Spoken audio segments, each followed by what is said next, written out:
ಹಾಗೆ ಆಡಳಿತಾಧಿಕಾರಿ ಇನ್ನಾದರೂ ಕನ್ನಡದ ಕೆಲಸ ಸಮರ್ಪಕವಾಗಿರಲಿ. ಕನ್ನಡ ಸಾಹಿತ್ಯ ಪರಿಷತ್ತಿನ ಆಡಳಿತಾಧಿಕಾರಿಯಾಗಿ ಕನ್ನಡ ಮತ್ತು ಸಂಸ್ಕೃತಿ ಇಲಾಖೆಯ ನಿರ್ದೇಶಕಿ ಕೆಎಂ ಗಾಯತ್ರಿ ಅವರು ಅಧಿಕಾರ ಸ್ವೀಕರಿಸಿದ್ದಾರೆ. ಇದರೊಂದಿಗೆ ಕಸಾಪ ತನ್ನ ಇತಿಹಾಸದಲ್ಲಿ 2ನೇ ಬಾರಿ ಆಡಳಿತಾಧಿಕಾರಿಯನ್ನ ಕಂಡಂತಾಗಿದೆ. ನಾಲ್ವಡಿ ಕೃಷ್ಣರಾಜ ಒಡೆಯರ್ ಅವರ ದೂರದೃಷ್ಟಿ ಮತ್ತು ಸದಾಶಯದೊಂದಿಗೆ ಆರಂಭಗೊಂಡ ಹಾಗೂ 110 ವರ್ಷಗಳನ್ನ ದಾಟಿ ಮುನ್ನಡೆದಿರುವ ಸಾಹಿತ್ಯ ಪರಿಷತ್ತಿನ ಘನತೆಗೆ ಆಡಳಿತಾಧಿಕಾರಿಯ ನೇಮಕ ಕಸಿವಿಸಿ ಉಂಟು ಮಾಡುವಂತಹದ್ದು. ಆದರೆ ಪರಿಷತ್ತಿನಲ್ಲಿ ನಡೆದಿದೆ ಎನ್ನಲಾದ ಹಣ ಮತ್ತು ಅಧಿಕಾರದ ದುರ್ಬಳಕೆಯ ಆರೋಪಗಳ ಹಿನ್ನೆಲೆಯಲ್ಲಿ ಸರ್ಕಾರದ ಮಧ್ಯಪ್ರವೇಶ ಅನಿವಾರ್ಯವಾಗಿತ್ತು. ಪರಿಷತ್ತಿನ ಅಧ್ಯಕ್ಷರಾಗಿದ್ದ ಮಹೇಶ್ ಜೋಶಿ ಅವರ ಮೇಲಿನ ಟೀಕೆ ಟಿಪ್ಪಣಿಗಳ ಹಿನ್ನೆಲೆಯಲ್ಲಿ ಕಸಾಪ ಅಧ್ಯಕ್ಷರಿಗೆ ನೀಡಲಾಗಿದ್ದ ರಾಜ್ಯ ಸಚಿವ ಸ್ಥಾನಮಾನ ಮತ್ತು ಸವಲತ್ತುಗಳನ್ನು ಸರ್ಕಾರ ಹಿಂಪಡೆದಿತ್ತು. ಕರ್ನಾಟಕ ಸಂಘಗಳ ನೋಂದಣಿ ಅಧಿನಿಯಮ 1960 ಕಲಂ 25 ಅಡಿ ಸಾಹಿತ್ಯ ಪರಿಷತ್ತಿನ ವ್ಯವಹಾರಗಳ ಬಗ್ಗೆ ವಿಚಾರಣೆ ನಡೆಸಲು ವಿಚಾರಣಾ ಅಧಿಕಾರಿಯನ್ನ ಸಹಕಾರ ಇಲಾಖೆ ನೇಮಿಸಿತ್ತು. ವಿಚಾರಣೆಗೆ ಸಂಬಂಧಿಸಿದಂತೆ ಕಸಾಪ ಅಧ್ಯಕ್ಷರು ಸಹಕಾರ ನೀಡದ ಕಾರಣದಿಂದಾಗಿ ಆಡಳಿತಾಧಿಕಾರಿ ನೇಮಿಸುವಂತೆ ಸಹಕಾರ ಇಲಾಖೆಯು ಸರ್ಕಾರಕ್ಕೆ ಶಿಫಾರಸು ಮಾಡಿತ್ತು. ಮಹೇಶ್ ಜೋಶಿ ಅವರನ್ನ ಅಧ್ಯಕ್ಷ ಸ್ಥಾನದಿಂದ ವಜಾ ಮಾಡಿ ಆಡಳಿತಾಧಿಕಾರಿಯನ್ನ ನೇಮಿಸುವಂತೆ ಕೆಲವು ಸಾಹಿತಿಗಳು ಹಾಗೂ ಪರಿಷತ್ತಿನ ಹಿತಚಿಂತಕರು ಸರ್ಕಾರವನ್ನ ಒತ್ತಾಯಿಸಿದ್ರು. ಈ ಎಲ್ಲ ಬೆಳವಣಿಗೆಯ ಭಾಗವಾಗಿ ಪರಿಷತ್ತಿಗೆ ಆಡಳಿತಾಧಿಕಾರಿ ನೇಮಕಗೊಂಡಿದ್ದಾರೆ.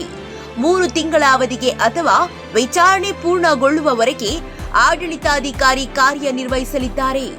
ಮಹೇಶ್ ಜೋಶಿ ಅವರ ಮೇಲಿನ ಆರೋಪಗಳು ಗಂಭೀರವಾದವು ಹಾಗೂ ಪರಿಷತ್ತಿನ ವರ್ಚಸ್ಸಿಗೆ ಧಕ್ಕೆ ತರುವಂತಹದ್ದು. ಪರಿಷತ್ತಿನ ಅಧ್ಯಕ್ಷರು ಸರ್ವಾಧಿಕಾರಿಯಂತೆ ವರ್ತಿಸುತ್ತಿದ್ದಾರೆ ಎಂದು ಕೆಲವು ಲೇಖಕರು ಹಾಗೂ ಕಸಾಪದ ಕೆಲವು ಜಿಲ್ಲಾ ಘಟಕಗಳ ಅಧ್ಯಕ್ಷರು ಆರೋಪಿಸಿದ್ದಾರೆ. ಬೆಂಗಳೂರು, ಹಾಸನ, ಮಂಡ್ಯ ಸೇರಿದಂತೆ ನಾಡಿನ ವಿವಿಧೆಡೆಗಳಲ್ಲಿ ಜೋಶಿಯವರ ವಿರುದ್ಧ ಪ್ರತಿಭಟನೆಗಳು ನಡೆದಿದ್ದವು. ಪರಿಷತ್ತಿನಿಂದ ಹೊರಗೆ ಬಂದಿರುವ ಕಸಾಪದ 2 ಗೌರವ ಕಾರ್ಯದರ್ಶಿಗಳು ಅಧ್ಯಕ್ಷರ ಸರ್ವಾಧಿಕಾರಿ ಧೋರಣೆಯಿಂದ ಬೇಸತ್ತು ರಾಜೀನಾಮೆ ನೀಡಿರುವುದಾಗಿ ಹೇಳಿದ್ದಾರೆ. ಪರಿಷತ್ತಿನ ಹಣವನ್ನ ಕಸಾಪ ಅಧ್ಯಕ್ಷರ ಕುಟುಂಬದ ಸದಸ್ಯರ ಕಾರ್ಯಕ್ರಮಗಳಿಗೆ ನಿಯಮಬಾಹಿರವಾಗಿ ಬಳಕೆ ಮಾಡಿಕೊಳ್ಳಲಾಗಿದೆ. ಕಂಪ್ಯೂಟರ್ ಖರೀದಿ, ಸಿಸಿಟಿವಿ ಕ್ಯಾಮೆರಾ ಅಳವಡಿಕೆ, ಅಗ್ನಿಶಾಮಕ ಉಪಕರಣದ ಅಳವಡಿಕೆ ಹಾಗೂ ಪುಸ್ತಕಗಳ ಮುದ್ರಣಕ್ಕೆ ಸಂಬಂಧಿಸಿದಂತೆ ಹಣದ ದುರುಪಯೋಗ ಆಗಿದೆ ಎನ್ನುವ ಗುರುತರ ಆರೋಪಗಳು ಮಹೇಶ್ ಜೋಶಿ ಅವರ ಮೇಲಿವೆ. ಪರಿಷತ್ತಿನ ಆಡಳಿತ ಮಂಡಳಿಯ ನಿರ್ಣಯಗಳನ್ನು ಸಹಕಾರ ಸಂಘದ ನಿಯಮ ನಿಬಂಧನೆಗೆ ವಿರುದ್ಧವಾಗಿ ದಾಖಲಿಸಲಾಗಿದೆ ಎನ್ನುವ ಆರೋಪಗಳು ಇವೆ. ಕನ್ನಡ ನಾಡನುಡಿಯ ಸಬಲೀಕರಣದ ನಿಟ್ಟಿನಲ್ಲಿ ಕೆಲಸ ಮಾಡಬೇಕಾದ ಸಂಸ್ಥೆ ಭ್ರಷ್ಟಾಚಾರದ ಆರೋಪಗಳ ಕಾರಣದಿಂದ ನಿರಂತರವಾಗಿ ಸುದ್ದಿಯಲ್ಲಿರುವುದು ದುರದೃಷ್ಟಕರ. ಆಡಳಿತಾಧಿಕಾರಿಯ ನೇಮಕದೊಂದಿಗೆ ಮಹೇಶ್ ಜೋಶಿ ಅವರ ಮೇಲಿನ ಆರೋಪಗಳ ತನಿಖೆಗೆ ಇದ್ದ ಎನ್ನಲಾದ ಅಡಚಣೆಗಳು ದೂರವಾಗಿವೆ.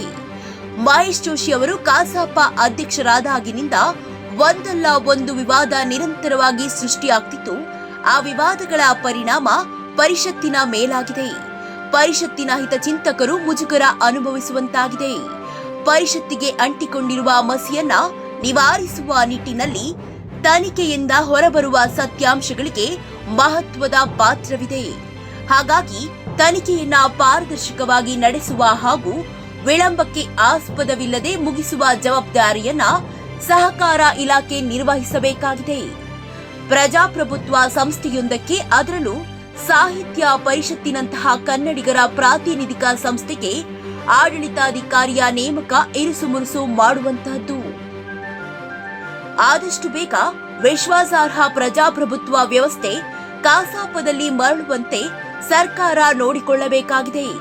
ಈ ಪ್ರಕರಣ ಕಸಾಪ ಸದಸ್ಯರ ಆತ್ಮಾವಲೋಕನಕ್ಕೂ ಅವಕಾಶ ಕಲ್ಪಿಸಬೇಕಾಗಿದೆ.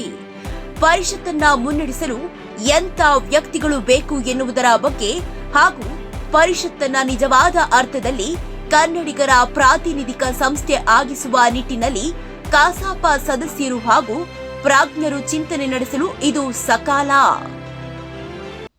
ಪ್ರಿಯ ವೀಕ್ಷಕರೇ, ಈ ಸುದ್ದಿ ಇಷ್ಟವಾದಲ್ಲಿ ಸಬ್ಸ್ಕ್ರೈಬ್ ಆಗದವರು ಸಬ್ಸ್ಕ್ರೈಬ್ ಆಗಿ, ಶೇರ್ ಮಾಡಿ, ಲೈಕ್ ಮಾಡಿ, ಪ್ರೋತ್ಸಾಹಿಸಿ.